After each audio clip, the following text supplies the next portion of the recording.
An Author's Voice, Episode 3 from the Technical Workshop. I'm Charlie Forit, and this is the third workshop episode. If you're keeping count and the numbers feel off, here's why. Since the last episode, I put up 2 more pieces of this series on the site. One on owning my email list, one on selling books direct, and I didn't narrate either. They're there to read if you want them. I brought this one to the microphone because it's the fun one. And I mean fun. It's about turning a story world into something a reader can actually walk into and play with, and there's barely a line of code in the whole thing. If the earlier episodes lost you in the plumbing, this is the one to come back for.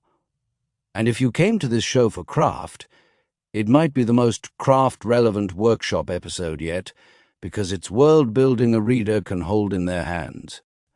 A book page is a poster. Back in the first episode I said I write worlds with rules you can poke at, and that I wanted a reader to actually poke. This is the episode where they can. Here's the thing a static book page can never do. A reader finishes the sample, falls for the world, and wants to stay in it after the chapter ends. They want to know how the system works, who the people are, what they'd be if they were dropped inside it. On a normal author site, the answer to all of that is a paragraph of lore and a hope that they'll fill in the rest themselves. The world lives in my head, and the reader gets a poster of it. I wanted to hand them the actual thing, so I built the world as software. The trick that makes everything else possible is boring. The world is data, and I can edit it. The whole class system, what the integration calls designations, lives as a structured file I can update from my admin. Same with the skill catalog. Same with the historical timeline. When I invent a new designation, I don't build a web page for it. I paste in a small block of structured text. It gets checked against a strict template so I can't fool myself with a typo, and the site grows a new, fully formed entry, linked and searchable, a minute later. That sounds like plumbing, and it is. But it's the difference between a world that's a marketing brochure and one that's a reference a reader can get lost in. Every hour I spend writing lore becomes a live part of the site, instead of a document nobody sees. The first thing that data drives is a reference you can actually wander through. The designations page shows the full tree, the foundation classes, what they specialize into, and the rarer merges where 2 paths fuse into something new. Click one, and a panel slides in with the details. The skill compendium runs on the same data, every skill with its cost, its requirements, what it does, deep linked so a character sheet can point right at it. When something is still speculative and not yet locked into canon, it wears a plain, not canon yet label, because I'd rather be honest than pretend the world is more finished than it is. For a reader who loves a world, this is the good stuff. It's the appendix at the back of the fantasy novel, except it's alive, and it grows every time I write. Reading about the system is one thing. Building a character in it is better. The character generator walks you through it like a tabletop session.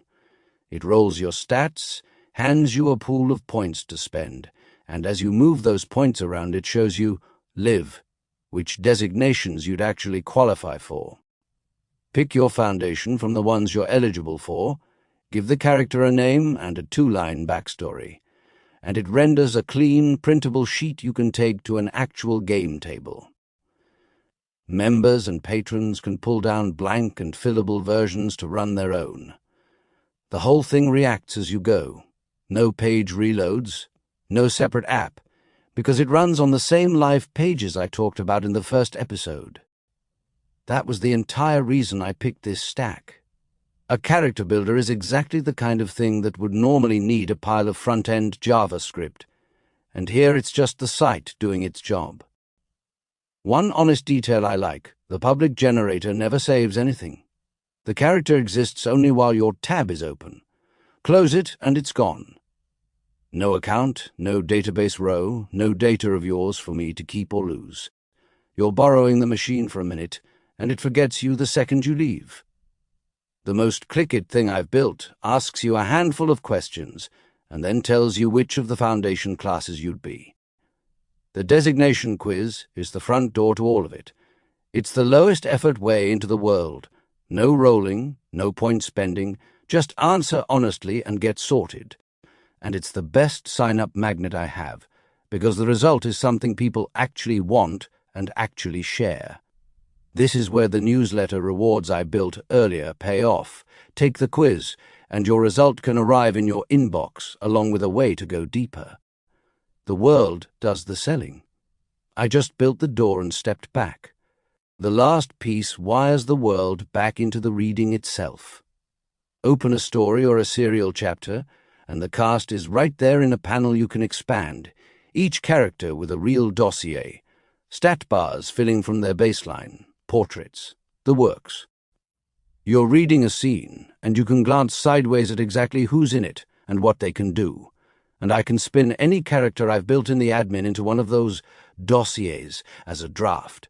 So the tool I use to track my cast is the same tool that shows my cast to readers. The timeline does the same trick across history. Every event is a real entry with its own description, and events link two directions at once, back to the story where they happened, and out to the book you can buy to read it. A reader walking the history of the world keeps bumping into doors that lead straight into the fiction and straight into the store. The world, the story, and the shelf are finally the same place. There's one piece of this I'm quietly proud of, and it's the least visible. The quiz, the generator, and the admin editor all deal in the same underlying numbers, the cost curve that decides what a stat or a skill is worth. If those three tools each did their own arithmetic, they'd drift, and a reader would catch the world contradicting itself. So the math lives in exactly one place, and all three tools ask it the same question. When I tune the curve, every surface updates together. A made-up system only feels real if it's consistent, and consistency is a code organization problem before it's a writing one. Plenty of it fought me. Stat bars overflowed their cards at high values. Print layouts broke in Safari and nowhere else. A security policy I'd tightened kept killing the button that closed a dialogue. Building a world that behaves is mostly a long argument with the details. Worth it. A world you can walk into instead of squint at.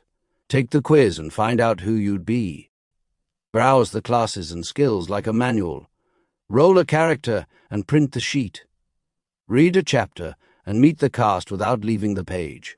Walk the timeline and fall through a door into the book. The poster's gone. There's a world back there now, and it's open. Go find out what you are. That's episode 3 from the workshop, and it's the one I'd point a curious reader at first. If you want to try any of it, the quickest way in is the designation quiz. A minute, a few questions, and it tells you which foundation you'd be. It's linked in the show notes, along with the written version. I'll bring more from the workshop when there's a piece worth telling, and the craft episodes carry on in between. Thanks for listening to An Author's Voice. This episode is copyright 2026, Charlie Forret.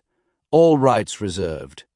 This recording is for personal listening only, and may not be reproduced, distributed, or used in any other form without permission.